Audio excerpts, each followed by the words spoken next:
Hello and good morning. I am Kimberly Ibukapuno, Bachelor in Secondary Education, major in English, and today I am going to discuss about the development of the learners at the various stages. Before we proceed to the discussion, I'm going to read the learning objectives of this topic. So the first objective is that identify the physical, cognitive, and psychosocial characteristics of learners that influence learning at the various stages of growth and development. Number two, recognize the role of the health professionals in assessing stage specific learner needs according to maturational levels. Then number three, determine the role of the family in patient education. And number four is discuss appropriate teaching strategies effective for learners at the different developmental stages. So let's start with infancy and toddlerhood. So with infancy and toddlerhood, growth and development is highly complex. So the main focus of instruction for health maintenance is geared towards the parents who are considered the primary learners. So older toddlers can be included in healthcare, teaching, and educational process. So when it comes to the physical development of infancy and childhood, exploration of self and environment. So it's here already. The sensory motor period, the Piaget. It means that the coordination and integration of motor activities with sensory perceptions. And the next is object permanence. So, with object permanence, realizing that objects and events exist even when they cannot be seen, heard, or touched. And next is encourage parents to create a safe environment for exploration. So, this is the physical development of infancy and or toddlerhood. So when it comes to the cognitive development, so it is the basic reasoning, understanding, object permanence, has the beginnings of memory, and develops an elementary concept of causality. So when we say causality, it is the ability to grasp a cause and effect relationship between two paired successive events. Next is the short attention spans and easily distracted. Next is that language skills developed rapidly. Next, ask ask tons of questions. Then next is a response to simple step-by-step commands and obey objectives. So when it comes to psychosocial development of the infancy and toddlerhood is that it is trust versus mistrust is already here. So children develop sense of trust with primary caretaker. Next is the autonomy versus shame and doubt. So with this, it learns to balance feelings of love and hate and learn to cooperate. And then next is the routines gives sense of security.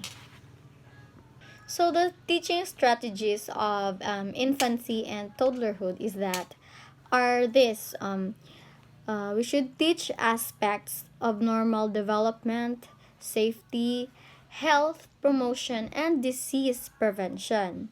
Next is that we should assess the parents and the child's anxiety levels.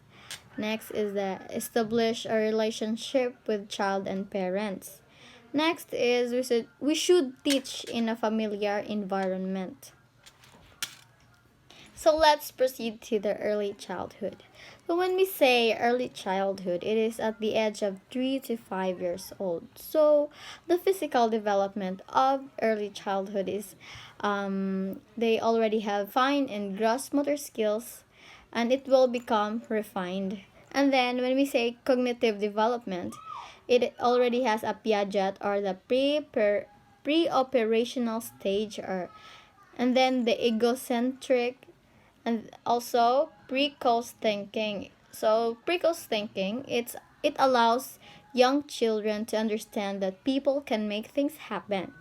And then next is the animistic thinking. So this means that the tendency to endow inanimate object with life and consciousness.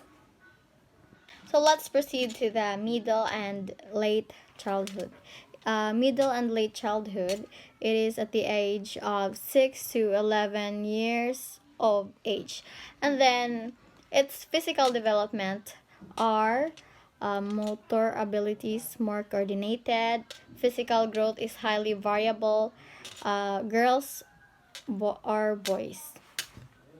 So, in cognitive development about this one is that Piaget concrete operations, logical and rational thought processes, syllogistic reasoning, that is, they can consider two premises and draw a logical conclusion from them. And then is conservation, which is the ability to recognize that the properties of an object stay the same even though it appears and position may change at the beginning to be mastered. So psychosocial development of this is that the child will be gaining awareness of uniqueness, develop self concept, and also fear failure to being left out. So the teaching strategies of this stage is that include them in the entire process. Also, keep terms simple and logical. Next is that observe the child's reaction. Next, parents should to taught to help foster independence and also gear towards fostering normal development. So let's proceed to the adolescence. So adolescence is at my age right now, 12 to 19 years old. So the physical development of adolescence is that fine and gross motor skills fully developed. So we're already fully developed. And then it is the period of transitioning. Next is that preoccupation with appearance and also sexual urges. So the cognitive development of this is that Piaget, so the formal operations. Higher order level of reasonings capable of abstract thought. And then also the imagery audience, the social thinking that has influence over behavior. And then the personal fable leads to adolescents to believe they are invulnerable, and then the 15 years old plus are not susceptible to present fable.